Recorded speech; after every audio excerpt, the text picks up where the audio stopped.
오늘 마태복음 강의 100번째 시간입니다. 이 교훈에 이런 말이 있습니다.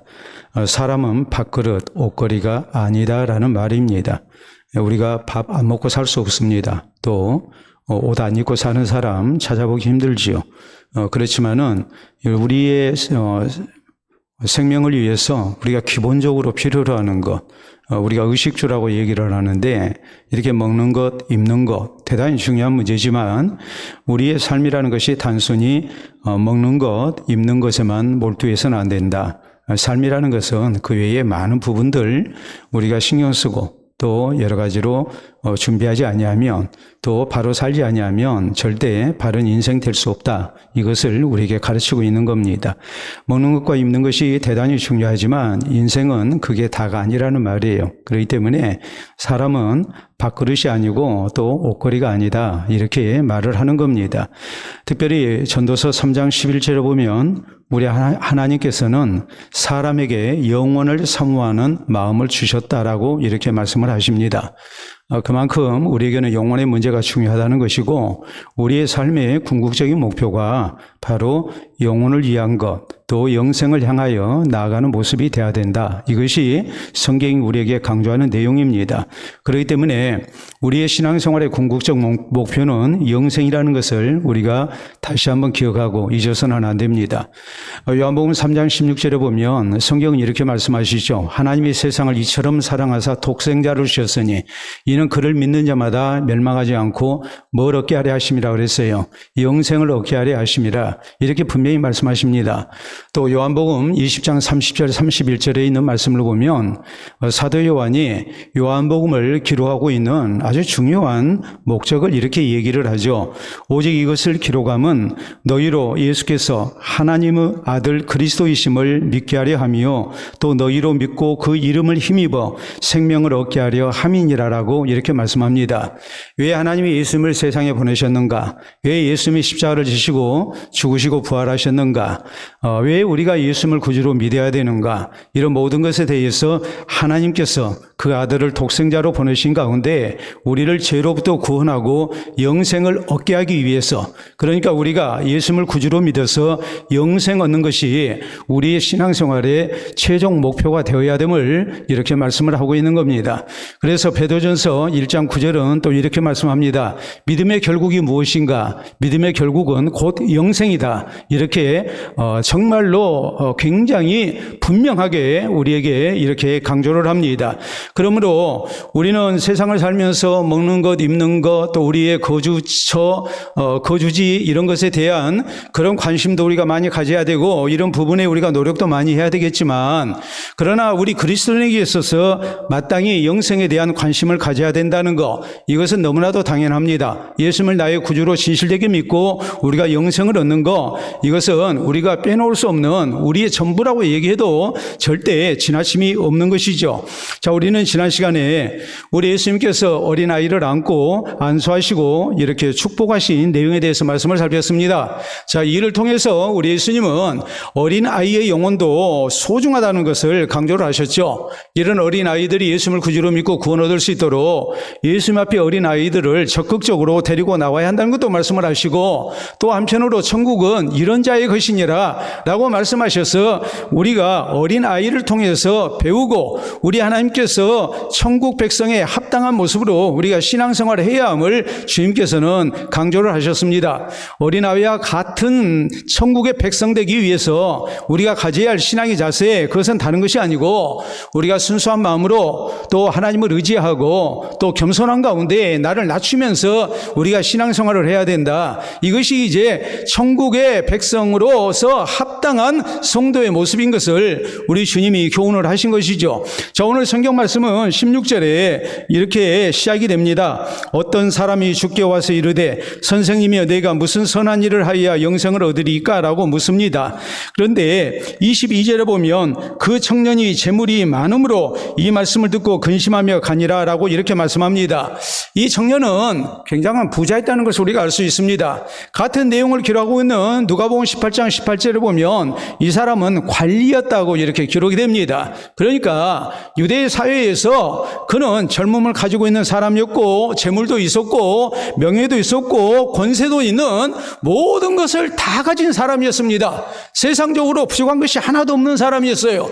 그런데 그에게 한 가지 고민이 있었습니다. 그 고민은 뭐냐면 구원에 대해서, 영생에 대해서 확신이 없는 거였어요. 과연 내 영혼이 구원을 받을 것인가? 내가 영생에 이를 수 있는 사람인가? 이것을 생각할 때 그에게 고민이 된 거예요. 그래서 예수님께 나와서 지금 질문을 하고 있는 거예요. 특히 우리가 같은 내용을 기록하고 있는 다른 복음서, 이걸 우리가 공관복음이라고 그럽니다. 자, 공관복음은 마태, 마가, 누가복음을 말하거든요. 같은 관점에서 기록하고 있는 성경이라는 말이에요. 근데 여기 보면은 공관복음에서 이 사람에 대한 기사를 언급할 때에 어린이에 대한 교훈 다음으로 이렇게 기록을 하고 있습니다. 자, 그러면 이것은 무엇을 의미하겠습니까? 왜 성경의 저자들이 성경을 기록한 순서를 동일하게 어린아이에 대한 교훈 다음에 천국은 이런 자의 것이니라, 어린아이들도 천국 갈 수 있다, 어린아이들도 예수님 구주로 믿어야 천국 간다, 어린아이들 적극적으로 주님 앞에 데리고 나와야 된다, 막으면 안 된다, 천국은 어린아이와 같은 사람의 것이다, 너희가 이 어린아이들을 통해서 배워야 된다, 그래야 천국의 백성이 된다, 우리 주님께서 이렇게 강조를 하셨는데 왜 이 어린아이에 대한 교훈 다음에 이 부자 관원에 대한, 부자 청년에 대한 그런 교훈이 나오고 있느냐 이 말이에요. 그건 다른 거 아니에요. 천국은 이런 사람이 들어가고 반면에 천국은 이런 식으로 신앙생활하면 갈 수 없다라는 것을 비교하기 위해서 지금 이 두 사건이 바로 이어져서 성경에 기록된 거라는 것을 우리가 먼저 생각을 해야 합니다. 그렇기 때문에 우리 성도에게 있어서 중요한 것이 무엇이겠습니까? 마땅히 영생에 대한 문제죠. 우리가 구원 얻는 문제입니다. 또 우리 성도는 여기에 대한 해답을 분명히 얻어야 합니다. 그리고 우리가 신앙생활을 해야 합니다.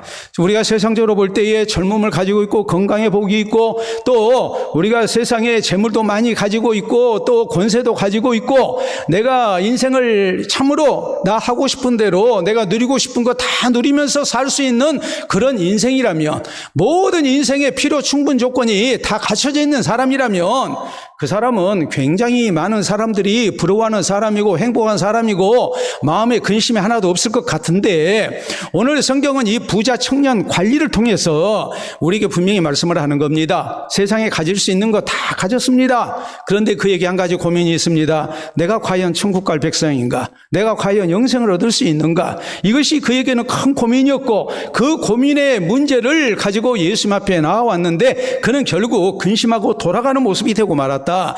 이것을 통해서 우리가 어떤 사람이 천국 가는가, 우리가 영생을 얻기 위해서 우리가 어떤 모습을 버려야 할 것인가, 이것을 우리 주님께서 교훈하고 계시다는 것을 우리가 생각하면서 우리가 여기에 대한 영적인 고민과 또 해답을 얻는 성도가 되어야 된다는 말입니다. 자, 먼저 오늘 성경은 우리에게 이 사실을 강조합니다. 우리가 천국에 합당한 영생 얻는 백성이 되기 위해서 우리가 가져야 할 첫 번째 신앙의 자세는 무엇인가? 그것은 다름이 아니고 하나님 앞에서 내가 죄인이라는 것을 깨달아야 된다는 사실입니다. 자, 16절부터 다시 봅니다. 어떤 사람이 주께 와서 이르되 선생님이여 내가 무슨 선한 일을 하여야 영생을 얻으리이까? 예수께서 이르시되 어찌하여 선한 일을 내게 묻느냐? 선한 이는 오직 하나님 오직 한 분이시니라. 네가 생명에 들어가려면 계명들을 지키라라고 이렇게 말씀을 하시죠. 자, 우리가 같은 내용을 기록하고 있는 다른 복음서에 보면은 이 사람이 예수님께 나와서 이렇게 묻습니다. 선한 선생님이요. 예수님을 향해서 선한 선생님이요 그랬어요. 이 사람이 많은 랍비들도 만났고 주변에 참 훌륭한 사람들도 많이 만났지만 예수님은 이런 사람들보다도 더 뛰어나다고 생각을 하고 예수님을 향해서 선한 선생님이요 그랬거든요. 그런데 예수님께서 그에게 이렇게 대답하십니다. 네가 어찌하여 나를 선하다 하느냐? 선한 이는 오직 한 분 하나님뿐이시다. 이렇게 말씀을 하시거든요. 이게 이제 우리가 마가복음이나 누가복음에 보면은 바로 그렇게 기록이 돼요. 그러니까 지금 예수님께서 이 사람에게 강조하시는 내용이 뭐겠어요? 하나님 한 분 외에는 선한 분이 없다는 말이에요. 하나님 한 분 외에는 선한 인생이 없어요. 모두가 다 죄인이라는 말이에요. 근데 이 사람은 지금 스스로 자신은 괜찮은 사람이라고 이렇게 자부하고 살아왔어요. 또 남들에게 다 그렇게 말을 들었겠죠. 아, 저 사람 참 괜찮은 사람이야, 착한 사람이야, 또 이렇게 얘기를 했겠죠. 천국이 있다면 저런 사람이 가야 해. 저 사람은 분명히 천국 갈 거야. 이런 얘기를 듣고 살아온 사람이란 말이에요. 그런데 문제는 그에게 영생에 대한 확신이 없었던 거예요. 그러니까 예수님이 말씀을 하시는 거예요. 자, 그가 묻기를 내가 무슨 선한 일을 해야 영생을 얻겠습니까? 그가 생각하는 영생은 선한 일을 많이 하면 영생을 얻는다고 생각했어요. 근데 내가 선한 일을 많이 했어요. 지금까지 남들이 다 인정할 만큼 나는 선하게 살아왔어요. 그런데 문제는 내게 확신이 없는 거예요. 모두가 다 저 사람은 선한 사람이다, 선한 일을 많이 하는 사람이다, 저 사람은 천국 가기에 합당하다, 영생을 얻을 것이다 라고 다 인정하고 있음에도 불구하고 문제는 내게 확신이 없는 거예요. 그러니까 답답하죠. 그래서 내가 혹시라도 빼먹은 선한 일이 있지 아니한가, 이것이 궁금해서 예수님 앞에 나와서 예수님을 선하신 분으로 인정하는지라 그는 선한 선생님이요, 내가 무슨 선한 일을 하여야 영생을 얻겠습니까? 라고 이렇게 묻는 거예요. 여러분 그렇잖아요. 선한 일이라는 것이 꼭 한 가지 두 가지만 있는 게 아니잖아요. 많잖아요. 많은데 그 가운데서 내가 빼먹은 것이 있지 아니한가, 이것을 생각하고서 예수님께 나와서 내가 빼먹은 선한 일이 무엇입니까? 이것을 알기 위해서 예수님께 지금 묻는 거란 말이에요. 그런데 예수님 하시는 말씀이 어찌하여 선한 일을 내게 묻느냐, 선한 이는 오직 한 분이시니라. 한 분 누구라고 그랬어요? 하나님이시라고 주께서는 말씀하시죠. 그러면서 주님 하시는 말씀이 네가 생명에 들어가려면 계명들을 지키라 라고 말씀을 하십니다. 이 말씀의 의미는 네가 계명들을 지키면 선해질 수 있다, 이런 의미가 아니에요. 우리 주님께서 이 말씀을 하신 속뜻은 다른 게 아니고, 네가 계명을 지키려고 하다 보면 네가 죄인이라는 것을 알게 된다, 너의 부족을 알게 된다라는 말이에요. 자, 우리가 갈라디아서 3장 24절을 보면 하나님은 사도 바울의 입을 빌어서 우리에게 하나님이 율법을 왜 주셨는가, 여기에 대해서 계명을 왜 주셨는가 분명하게 우리에게 말씀을 하고 계시죠. 율법은 우리를 그리스도께로 인도하는 초등교사가 되어 우리로 하여금 믿음으로 말미암아 의롭다함을 얻게 한다라고 이렇게 말씀을 합니다. 다시 말하자면 율법을 통해서 우리는 내가 죄인인 것을 발견하게 되는 겁니다. 내가 아무리 율법을 힘써 지키려 해도 율법 앞에 나는 죄인인 것을 인정 안 할 수가 없고, 그래서 그로 말미암아서 하나님 앞에 나의 죄인됨을 진실되게 고백하면서 우리는 하나님이 나를 위해서, 죄인들을 위해서 십자가에 내어주신 예수 그리스도를 내 구주로 믿음으로 말미암아 우리가 구원에 이르게 하는 거란 말이에요. 그러니까 율법은 죄인된 우리를 그리스도께로 인도하는 초등교사가 된다라고 성경이 이렇게 말씀하시는 거예요. 그러니까 예수님께서 네가 계명들을 지키라 라고 말씀하신 것은 계명을 지켜서 선해지라는 말이 아니고, 계명을 통해서 나의 부족한 것을 알고 내가 죄인인 것을 깨달아야 된다는 것을 지금 말씀을 하시는 거예요.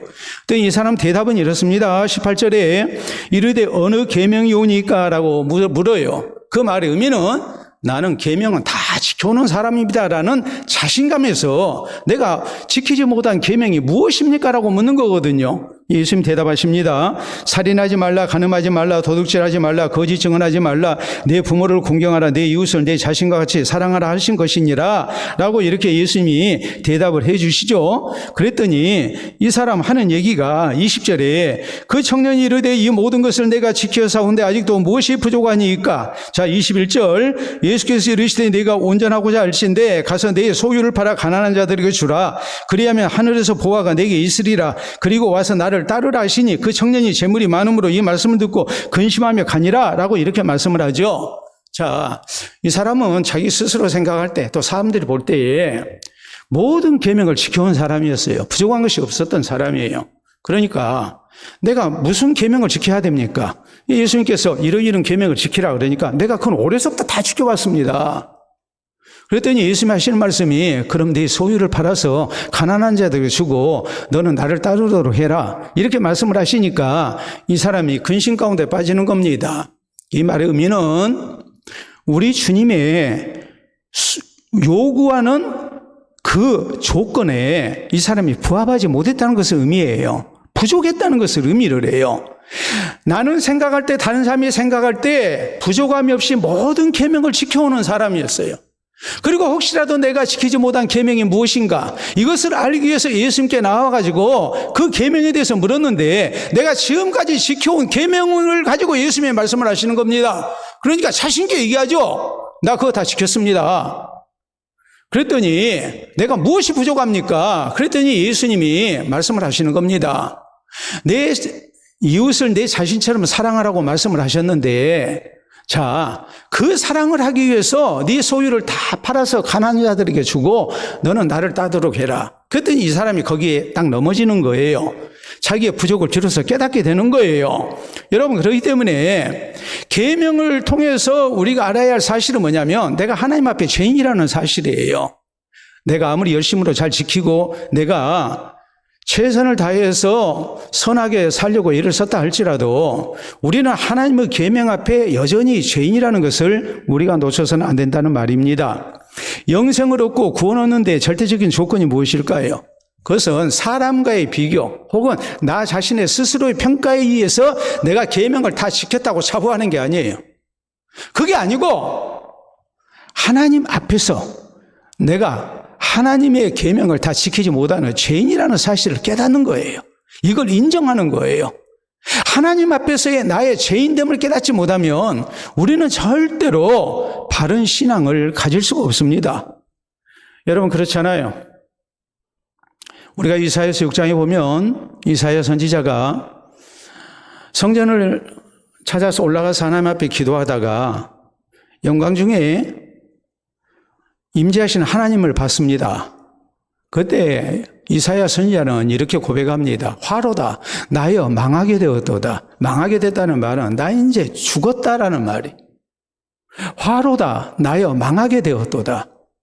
내가 입술이 부정한 자로서 입술이 부정한 백성 중에 거하면서 만군의 여호와 왕 대신 하나님을 배웠기 때문이다 그랬거든요. 내가 입술이 부정하다.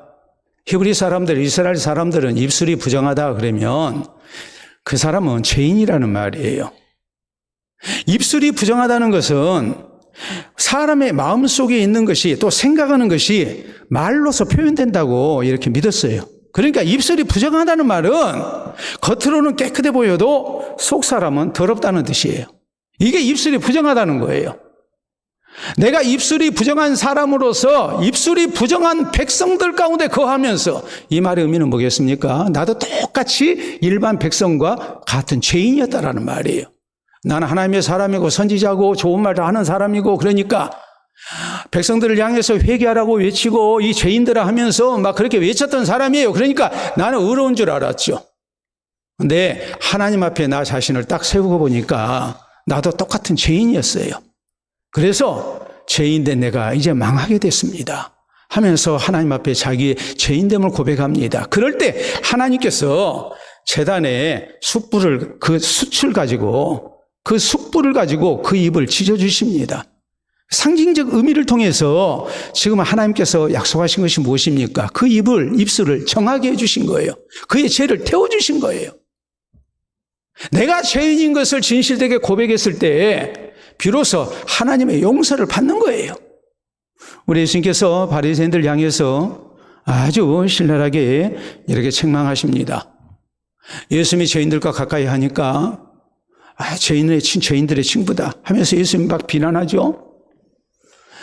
더구나 세리인 마태를 제자로 부르시고 마태가 예수님을 위해서 이렇게 큰 잔치를 벌리고 그 자리에 세리들이 많이 참석한 그 상황 속에서 세리들과 죄인들과 같이 먹고 마신다 해가지고 예수님을 막 비난을 하는 겁니다.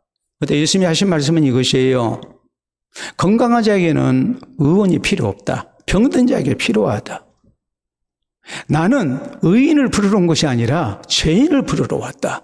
이렇게 말씀을 하십니다. 자기를 스스로 의롭다고 생각하는 사람, 이런 사람은 절대로 구원을 받을 수 없다는 것을 강조하신 거예요. 성경은 전도서 7장 20절에 이렇게 말씀합니다. 선을 행하고 전혀 죄를 범하지 아니하는 의인은 세상에 없다 그랬어요. 아무리 우리가 선한 일을 많이 한다 할지라도 또 한편으로 우리는 뭐 하는 사람이에요? 죄 짓고 사는 사람이라는 말이에요. 그러므로 로마서 3장 10절은 분명하게 선언합니다. 의인은 없나니 하나도 없다. 세상의 모든 사람들이 다 하나님 앞에 죄인이라는 말이에요. 나는 건강하다고 생각하는 사람 분명히 의사 찾지 않습니다. 그런데 실제적으로는 속에서 병으로 인해서 내가 크게 지금 위험한 지경에 있는지도 모르고 우리가 넘어가는 경우도 많이 있죠. 마찬가지예요. 자기를 의롭다고 생각하는 사람은 절대 예수님을 믿지 않습니다. 우리가 착각하지 말아야 할 것이 이것입니다. 내가 세상법을 어기지 아니했기 때문에, 내가 선한 일을 많이 하고 있기 때문에 내가 의인이 아니에요. 선한 일을 해도 죄를 하나 지으면 그건 죄인이에요. 사람 앞에서 의롭게 보여도 세상법을 어기지 아니했어도 하나님 앞에서는 우리가 다 죄인이에요. 왜요? 하나님의 거룩하심에 우리가 이르지 못하기 때문에 그래요. 우리가 다 죄인이에요. 그래서 프랑스의 유명한 그리스도인 철학자였던 파스칼은 이렇게 말을 합니다. 하나님 앞에 의인인 죄인이 있고 죄인인 의인이 있다 그랬어요. 구원과 영생의 절대 조건과 그 시작은 무엇이냐 했을 때 하나님 앞에서 내가 죄인인 것을 깨닫고 예수 그리스도를 나의 구주로 믿는 데 있다 그랬어요. 세상이 의인이라고 생각했는데 스스로 또 다른 사람들이 의인이라고 했는데 하나님 앞에 죄인인 사람이 있고 스스로 죄인이라고 했는데 진실되게 예수님을 구주로 믿고 의인인 사람이 하나님 앞에 의인인 사람이 있다고 강조합니다. 하나님 앞에 선한 사람 없습니다. 다 하나님 앞에 죄인입니다. 나도 죄인입니다. 나의 잘난 것만 생각해서는 안 됩니다. 부족한 것을 생각해야 합니다. 이 사람에게 한 가지 부족한 것이 있었습니다. 이 사람도 예수님 앞에 죄인이었습니다. 하나님 앞에 죄인이었습니다. 그도 영생 얻기에 부족한 사람이었습니다. 그런데 우리는 한 가지만 부족한 게 아니죠. 스스로 생각해도 내가 얼마나 부족한 것이 많은 사람입니까? 그런데 나를 의인이라고 생각하면 그건 큰 착각이 되고 맙니다. 하나님의 계명 앞에 또 하나님 앞에 내가 얼마나 부족한 죄인인가를 생각하고 우리가 진실된 모습으로 예수님을 나의 구주로 믿고 우리 하나님께서 약속하신 죄 용서와 구원과 영생을 허락받는 우리 모두가 될 수 있기를 바랍니다. 두 번째로 영생에 이르기 위해서 우리에게 필요한 신앙의 자세가 무엇이겠습니까? 그건 형식적인 신앙생활을 해서는 안 된다는 사실이에요. 자, 17절 이하 봅니다. 예수께서 이르시되 어찌하여 선한 이를 내게 묻느냐? 선한 이는 오직 한 분이시니라. 네가 생명에 들어가려면 계명들을 지켜라. 이르되 어느 계명이 오니까? 예수께서 이르시되 살인하지 말라, 간음하지 말라, 도둑질하지 말라, 거짓 증언하지 말라, 내 부모를 공경하라, 내 이웃을 내 자신과 같이 사랑하라 하신 것이니라. 그 청년이 이르되 이 모든 것을 내가 지켜사온데 아직도 무엇이 부족하니까? 예수께서 이르시되 네가 온전하고자 할진대 가서 내 소유를 팔아 가난한 자들에게 주라. 그리하면 하늘에서 보화가 내게 있으리라. 그리고 와서 나를 따르라 하시니 라고 말씀하시거든요. 자, 이 사람의 한 가지 부족한 것을 예수님은 뭐라고 말씀하셨느냐? 거기 보면 내가 온전하고자 할진대 그랬어요. 온전하고자 할진대는 두 가지 의미가 있어요. 이 사람은 분명히 이웃 사랑에 대한 10계명의 계명을 다 지켰습니다. 겉으로 보기에는 다 지켰어요.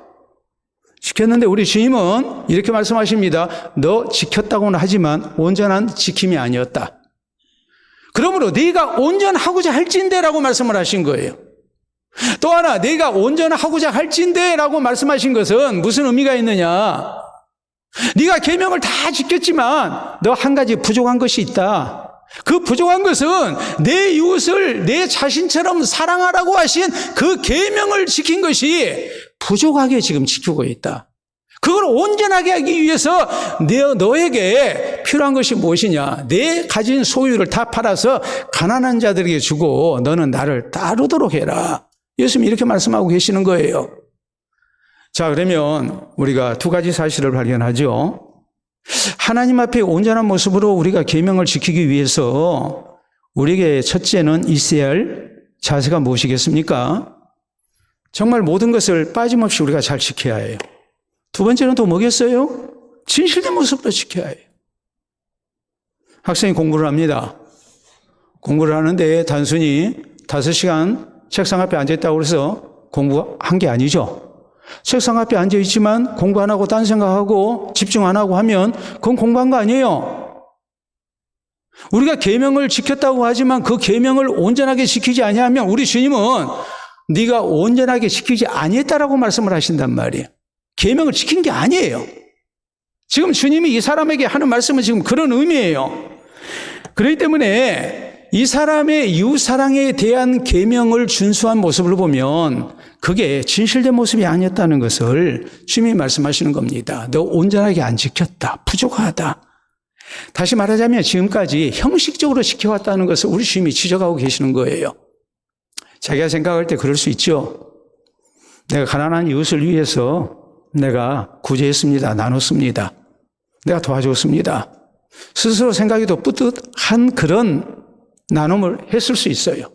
사람들이 와 하고 칭찬하고 야, 저 사람은 얼마나 너그러운지 이렇게 가난한 이웃을 외면하지 않고 이웃을 이렇게 가난한 이웃을 사랑하는구나. 그렇게 인정할 수 있어요. 그런데 과연 그것이 그 사람이 할 수 있었던 최선인가? 얼마든지 아닐 수 있죠. 남에게 욕 안 먹을 정도로. 또 내가 크게 이웃을 사랑하고 섬겼다 한들 순수한 마음으로 하지 아니하고 사람들의 칭찬을 얻기 위해서 명예를 얻기 위해서 내가 어떤 의무감으로만 했다면 그건 하나님 보시기에 분명히 부족한 것이 되고 마는 거예요. 온전한 것이 못 되는 거예요. 그렇기 때문에 우리 주님께서 모든 계명을 어려서부터 잘 지켜왔던 이 사람, 스스로 생각하기도 대단하고 남들이 볼 때도 대단했던 사람, 이런 사람에게 예수님께서 네가 온전한 이웃사랑이 아니었다, 네가 계명을 지킨 것이 온전한 것이 아니었다라고 말씀하신 그 핵심적인 것이 뭐겠어요? 너 형식적으로 했잖아. 너 진실된 모습으로 계명을 지킨 게 아니었잖아. 사람들에게 잘 보이려고, 명예 얻으려고, 칭찬 들으려고 그렇게 한 것이잖아. 예수님이 이렇게 말씀하셨을 때 그가 거기에 대해서 아니요, 난 진짜로 했습니다라고 말을 못하는 거예요. 우리 예수님께서는 요한복음 4장 24절에 하나님 앞에 우리가 예배를 드릴 때 영과 진리로 예배를 드려야 된다고 말씀하셨어요. 우리가 하나님 앞에 예배를 드립니다.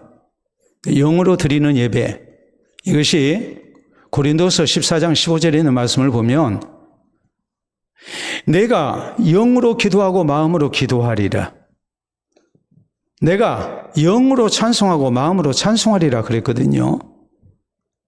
그러니까 영으로라는 것은 어떤 신령한 상태에서 하는 그런 의미가 아니고 내 참마음으로, 진실된 마음으로 하나님 앞에 기도하고 하나님을 찬송하는 것을 얘기하는 거예요. 우리가 이 시간 예배를 드려요. 예배를 드리는데 내가 찬송 부르는 것이, 내가 기도하는 것이 정말 영과 진리 가운데 드려진 것인가 생각하면 벌써 그것부터 우리가 부족하죠. 그러지 않습니까? 여러분이 쉼을 얻어야 할 시간에 피곤한 몸을 이끌고 이 자리에 나오셨습니다. 식사 안 하고 오신 분들도 있을 거예요. 정말 피곤해서 눈이 감긴 분도 있을 거예요. 그러나 어찌하든지 내가 하나님 앞에 예배드리고 진실된 마음으로 내가 하나님을 섬기는 백성 되어야 되겠다 하고 나왔지만 우리 예배라는 것이 정말 하나님 보시기에 받아주실 만한 그런 모습일까 할 때 참 부족한 것이 많다라는 것을 우리가 인정할 수밖에 없죠. 그런데 그것만 그렇습니까?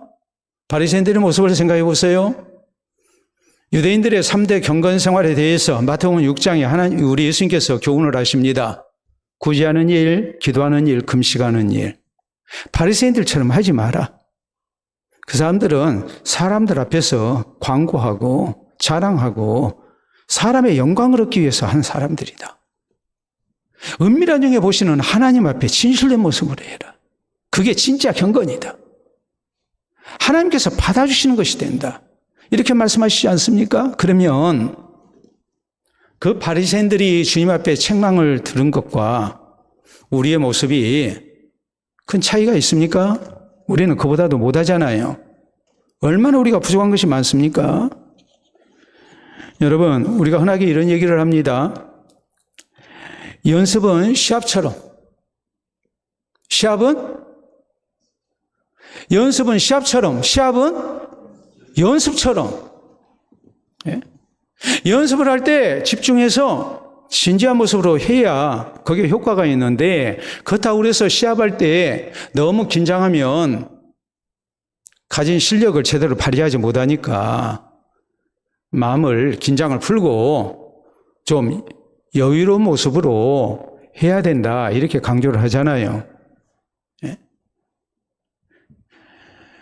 운동을 하는 사람들도 연습을 할 때는 굉장히 긴장하고 또 조심해서 최선을 다해서 진실된 모습으로 연습을 하는데, 우리의 신앙생활은 과연 어느 정도의 진실이 있었을까? 이 사람처럼 겉으로 보기에는 잘한다, 예배 안 빠져, 기도 생활 열심히 해, 봉사도 많이 해, 헌신도 많이 해 했어요. 헌금도 열심으로 하나님 앞에 드리고 제물로도 하나님 앞에 쓰임받게 했어요. 그런데 과연 그것이 하나님께서 받아주실 만한 모습이었는가? 이게 우리에게 참 부족한 부분 아니겠습니까? 분명히 우리가 명심해야 할 것은, 기독교는 형식은 있지만 형식의 종교는 아니라는 사실입니다. 신앙생활의 핵심은 바로 진실이에요. 진실되게 예수님을 나의 구주로 믿어야 됩니다. 진실되게 하나님 앞에 내가 죄인된 것을 고백해야 됩니다. 또 우리는 진실되게 하나님 말씀에 순종해야 합니다. 기도도, 예배도, 찬송도, 우리가 이웃을 사랑하는 것도, 섬기는 것도, 우리가 사람 앞에 겸손한 것도, 모든 것에 뭐가 있어야 되느냐? 진실이 있어야 돼요. 우리가 계속 신앙생활을 하다 보면 나도 모르게 습관적이고 형식적인 모습으로 갈 가능성이 큽니다. 그러니만큼 이 사람처럼 되지 않기 위해서 스스로도 그렇고 주변 사람들도 그렇고, 이 사람은 참 경건하게 사는 사람이고 계명을 잘 지켜온 사람이고 했지만은 우리 주님이 볼 때는 네가 온전치 못했다, 이런 평가를 받게 되면 곤란하지 않겠습니까? 우리가 매 순간 진실된 모습으로 우리가 신앙생활을 하기를 힘쓰는 성도가 돼야 되고, 하나님과 사람 앞에서 우리가 진실을 잃지 않도록, 형식적인 신앙생활에 빠지지 않도록 우리가 늘 주의하고 조심하고, 우리가 정말 순수한 모습으로 하나님 앞에 나아오고 또 그리스도인으로 살고자 하는, 계명을 따라 살고자 하는 그런 모습 잃지 않도록 해야 합니다. 그래야 우리가 구원에 이르는 거기에 합당한 성도라고 하나님의 인정을 받을 수 있다는 것을 잊지 마시기를 바랍니다. 세 번째, 이 사람이 왜 영생에 이르는 구원을 확신하지 못했을까요? 우리가 영생에 이르는 구원을 확신하기 위해서 우리의 신앙생활에 어떤 모습이 있어야 할까요? 그것은 바로 거룩한 포기입니다.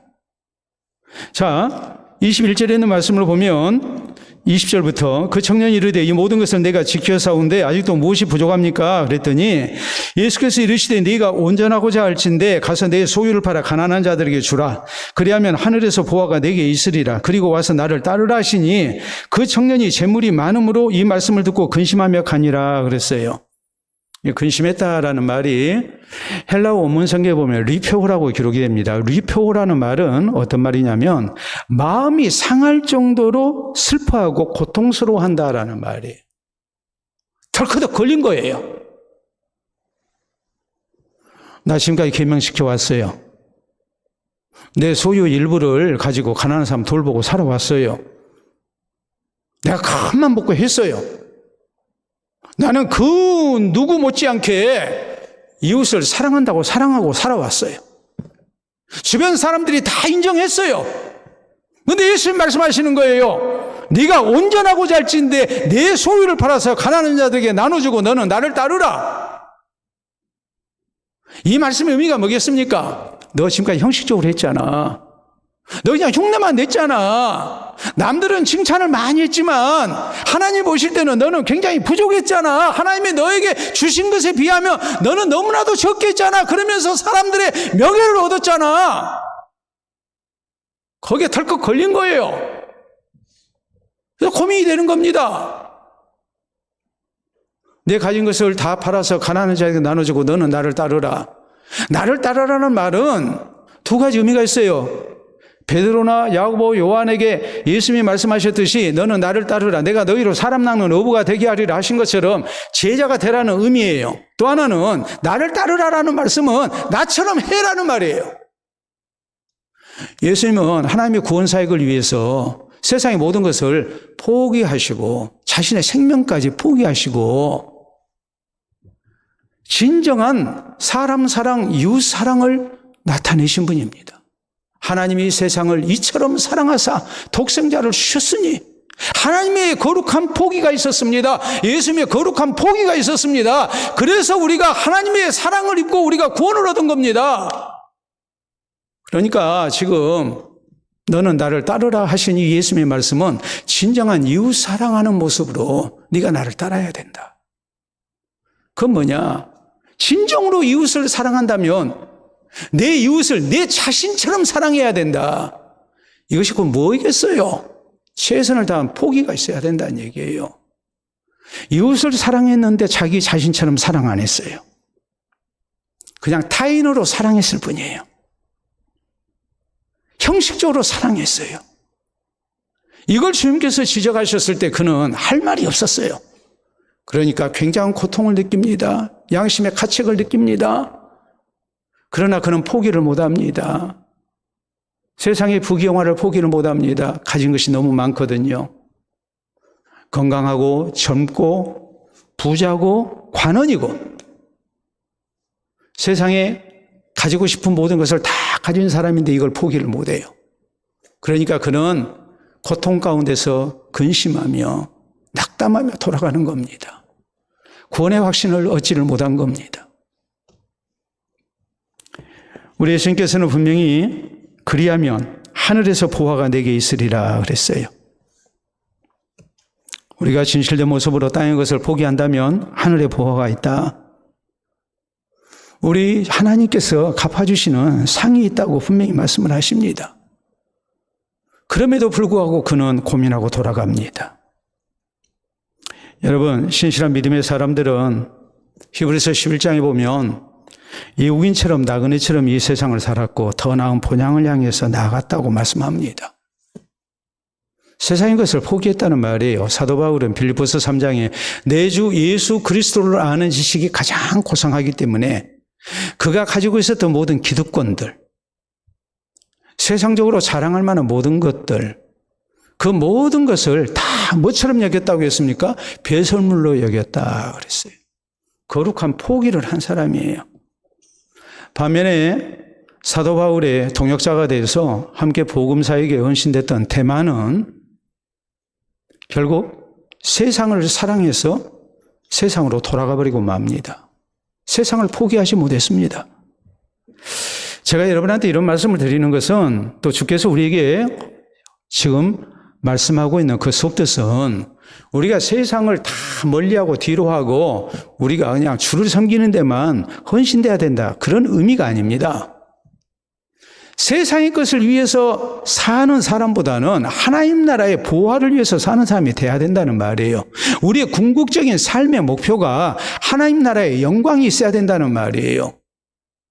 세상에서는 가난한 자로 산다 할지라도 하나님 나라에서는 부자가 돼야 된다는 말이에요. 여러분 생각을 해보세요. 우리가 말하는 소위 장인들을 보면 나 하고 싶은 거 다 하고 장인이 되든가요? 그래서 장인이 되는 게 아니에요. 일본에는 뭐 300년, 400년 된 가업을 이어가는 그런 장인들이 많습니다.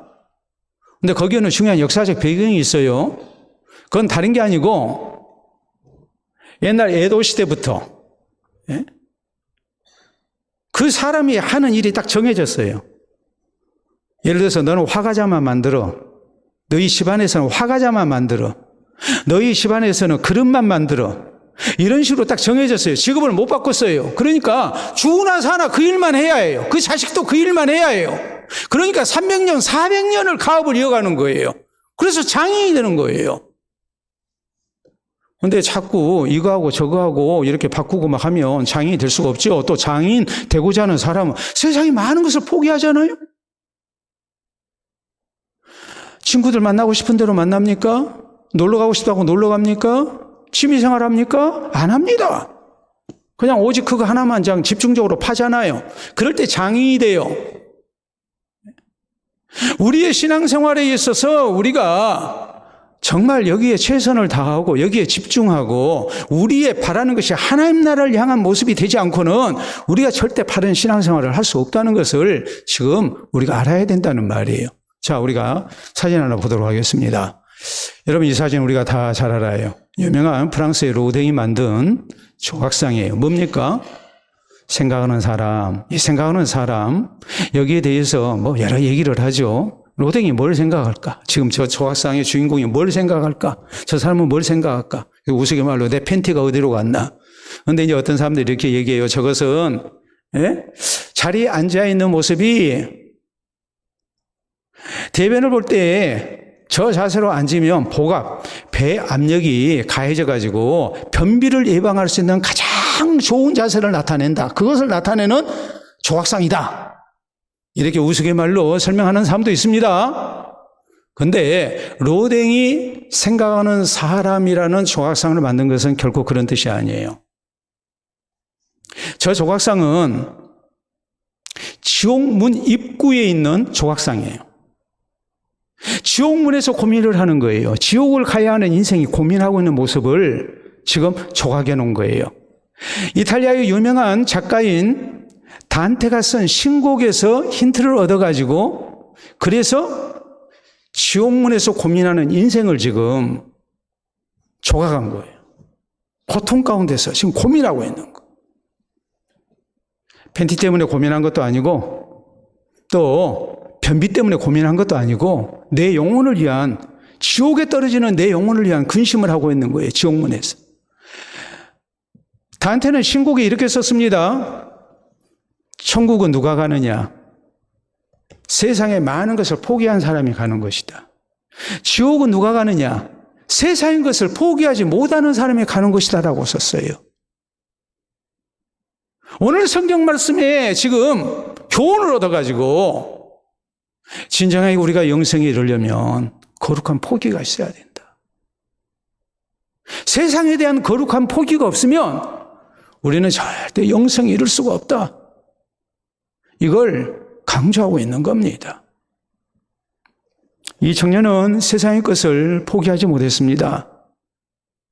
젊디 젊은 내 인생 포기하지 못합니다. 재산 포기하지 못합니다. 세상 명예, 세상 즐거움, 세상 영광 포기하지 못했습니다. 그러다 보니 결국에 그는 영생을 소원했지만 실패하고 말았습니다. 우리에게 이런 모습이 있지 않도록 해야 됩니다. 하나님 나라의 영생과 보화를 믿고 땅의 것을 포기하고 거룩한 포기를 힘쓰는 가운데 우리가 바른 신앙생활을 위한 최선의 노력을, 최고의 노력을 우리가 다할 수 있어야 됩니다. 그래서 영생 얻는데 실패하지 않는 우리 모두가 될 수 있기를 바랍니다. 교회 나오는 사람은 세 종류가 있다고 말을 합니다. 영생에 대하여 전혀 고민하지 않고 나오는 사람이 있습니다. 이런 사람은 세속적인 목적을 위해서 나옵니다. 오직 복 받는 데만 관심이 있습니다. 습관적이고 형식적인 신앙생활을 할 수밖에 없죠. 두 번째 부류는 영생에 대한 고민을 가지고 나왔다가 여전히 고민하고 돌아가는 사람이 있습니다. 말씀이 부담이 됐습니다. 시험 들어서 돌아가는 겁니다. 그리고 신앙생활 포기합니다. 세 번째 부류는 영생에 대하여 고민하고 나왔다가 기쁨으로 돌아가는 사람이 있습니다. 예수 그리스도를 통한 구원의 약속을, 말씀을 아멘으로 받습니다. 또 하늘의 보화를 믿고 주님의 약속을 믿고 이 땅에 대한 거룩한 포기를 다짐하고 돌아갑니다. 해답을 얻은 겁니다. 그래서 기쁨으로 돌아가는 겁니다. 그리고 이런 사람은 기쁨으로 신앙생활하다 기쁨으로 영생 가운데 들어갑니다. 사랑하는 성도 여러분, 나는 오늘 어떤 사람입니까? 영생에 대한 진지한 고민이 있어야 되고 소원이 있어야 되고 목표가 있어야 됩니다. 그래서 영생을 허락받는 성도가 돼야 됩니다. 그러기 위해서 우리는 하나님 앞에서 나의 죄인됨을 깨닫고 예수 그리스도를 진실되게 나의 구주로 믿어야 됩니다. 형식적인 신앙생활을 해서는 안 됩니다. 진실된 신앙생활이, 진실된 순종과 헌신이 우리에게 있어야 됩니다. 그리고 하나님의 말씀을 따라 사는 것이 나에게 세상에 대한 거룩한 포기를 요구할 때 하늘의 보화와 상급과 영생을 믿고 우리가 거룩한 포기도 할 수 있어야 합니다. 그래서 바른 신앙생활을 힘쓰고 천국의 구원과 영생과 영광을 향해 나아가는 우리 모두가 될 수 있기를 바랍니다. 우리 함께 기도합니다. 오늘 나는 어떤 모습으로 주님 앞에 나오고 신앙생활하고 있습니까? 다시 한번 나를 진실되게 살피는 가운데 우리 주께서 허락하신 말씀을 통해 영생에 대한 바른 해답을 얻고 또 이후에 바른 신앙생활 가운데 하나님 나라의 영생에 이르는 성도 될 것을 주님 앞에 다짐할 수 있기를 바랍니다. 기도합니다.